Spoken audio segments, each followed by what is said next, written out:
Hello everyone, I'm Auntie Kara, but this video is not for kids. This is another edition of book reviews for grown-ups who love fairy tales. Today we are going to be talking about Lady Midnight by Cassandra Clare, which is a part of the Shadowhunters series. If that name is ringing some bells and you haven't read the books, there is a Netflix series as well as a movie that I saw also on Netflix, and maybe two. I think there might be two movies out already. So it is a book series that is out there. There's been lots of representations of it in television shows and media.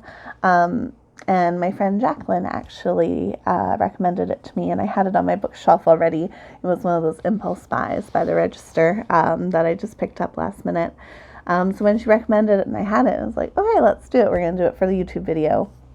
Also, if anyone has a recommendation for me, I am happy to take suggestions. I love to find new books to read. This book took me a while to get through. It's very, very large.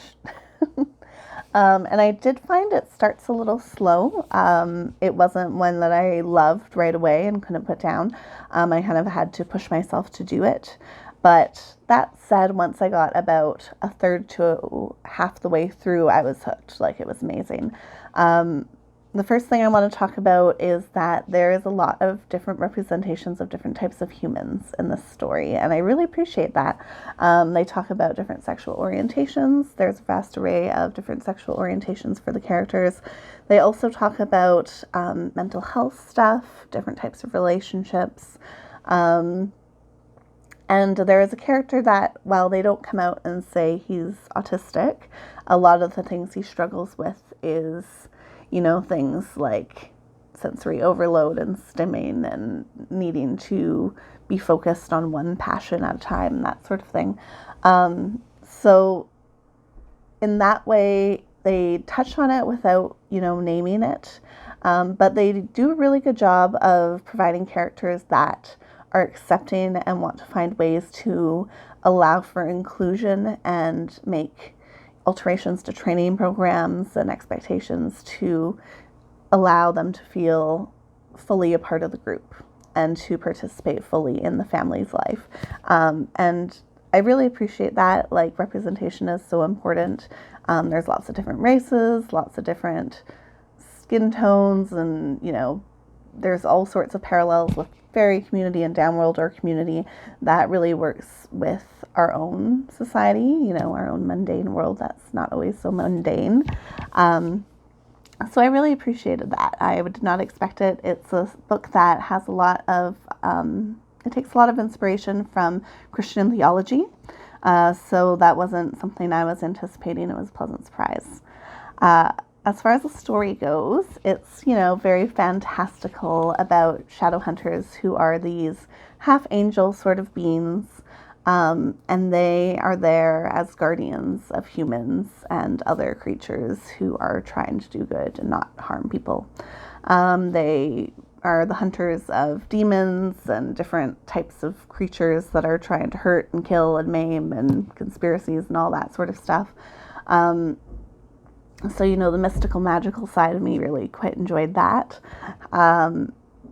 It primarily focuses around two characters who are in love, Emma and, now I'm losing it, Julian.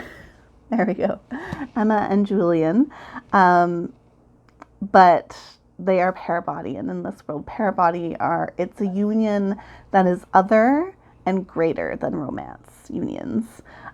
It's like the person becomes an extension of yourself, quite literally, and you feel what they feel and they feel what you feel.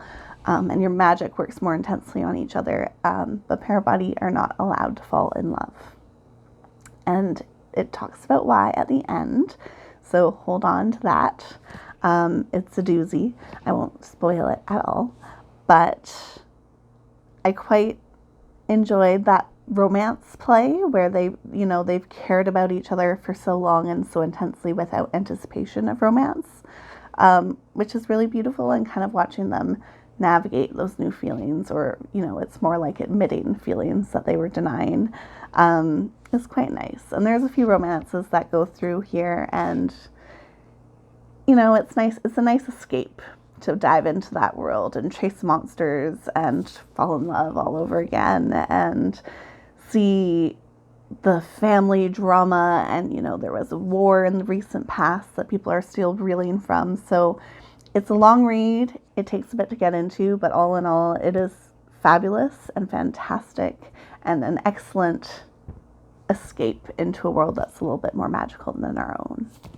So I'm going to read to you 2 sections, one short one long one. And the first one is when Emma goes with her Parabody's brother, who has just come back from the fairy realm. He's half fairy. And I'll just dive in. It's pretty self-explanatory. There was something else there now, a dark, hulking shadow covered by a cloth. Mark moved toward it, again with that odd smile. Emma stepped aside to let him go ahead of her, and he plucked the long black cloth away. Beneath it was a motorcycle. Emma gave a little gasp. It wasn't any make of motorcycle that she knew. It was silvery white, as if it had been carved out of bone. It glimmered under the moonlight, and Emma almost thought for a moment she could see through it, the way she sometimes saw through glamours to a shape beneath, with a tossing mane and wide eyes. When you take a steed from fairy, whose substance is magic, its nature can change to suit the mundane world, said Mark, smiling at her stunned expression. You mean this was once a horse? This is a pony cycle? Emma demanded, forgetting to whisper. His smile broadened. There are many sorts of steeds who ride with the wild hunt.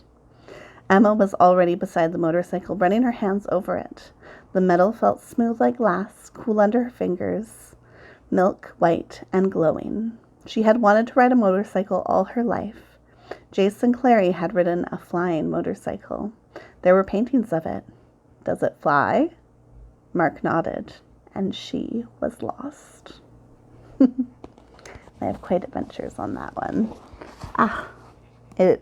There is lots of really beautiful writing and descriptions of magical things in here. All right, this one is a little more on the romantic side.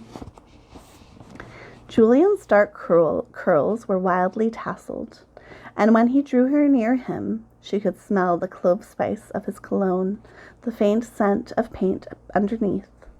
The song ended. Emma looked up and over at the band. The clarinist was watching her and Julian. Unexpected, he winked.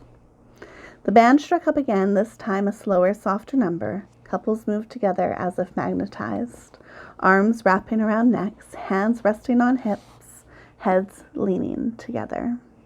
Julian had frozen. Emma, her hands still in his, stood stock still, not moving, not breathing. The moment stretched out, interminable. Julian's eyes searched hers. Whatever he saw there seemed to decide him. His arms came up around her, and he pulled her close. Her chin hit his shoulder awkwardly. It was the first awkward thing they had done together. She felt him inhale, a hitching breath against her. His hands played warm under her shoulder blades. She turned her head. She could hear his heartbeat, swift and furious, under her ear, feel the hardness of his chest. She reached up to loop her arms around his neck. There was enough of a height difference between them that when she locked her fingers, they tangled in the hair at his nape. A shiver went through her. She touched Julian's hair before, of course, but it was so soft there at the vulnerable space, just under the fall of loose curls. And the skin was soft too. She stroked downward with her fingers reflexively and felt at the same time the top bump of his spine and his swiftly inhaled breath. She looked at him. His face was white, eyes cast down, dark lashes feathered against his cheekbones. He was biting his bottom lip the way he always did when he was nervous. She could see the dents his teeth made in their soft skin. If she kissed him, would he taste like blood or cloves, or a mixture of the two, sweet and spicy, bitter and hot? She made herself shove the thought down. He was her parabody. He wasn't for kissing. All right, and I'll leave you with that. I hope you feel inspired to go out and read this book. If you've read it already, or if you do, please leave me a comment below. I'd love to hear what you think. I hope you enjoyed this video, and I will see you guys another time. Ta-ta for now.